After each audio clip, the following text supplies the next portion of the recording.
अयोध्येतल्या राम मंदिर देणगी चोरी प्रकरणी उद्धव ठाकरेंनी पुन्हा एकदा टीका केलेली आहे। हिंदुत्वाच्या नावावर लुटीचा कार्यक्रम सुरू असल्याचा घणाघात उद्धव ठाकरेंनी केलाय।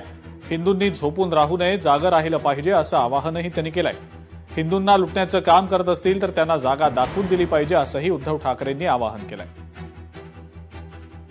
हिंदुत्वाच्या नावावरती जो लुटीचा कार्यक्रम चालू आहे त्याविरुद्ध आंदोलनाचा एक पुकारा केला होता। ते गेल्या रविवारी दादर इथल्या हनुमान मंदिराच्या समोर महाआरती केली, रामरक्षा पठण केलं।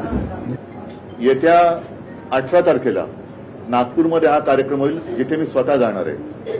माझा प्रयत्न आहे की आता हिंदूंनी झोपून चालणार नाही, जागा झालं पाहिजे। आपल्या हिंदुत्वाचा, आपल्या हिंदू धर्माचा दुरुपयोग करून जर लुटण्याचा कार्यक्रम कोणी करत असेल तर त्यांना आता त्यांची जागा दाखवण्याची वेळ आलेली आहे। लोकशाही मराठी ऐका, पहा, जागरूक रहा।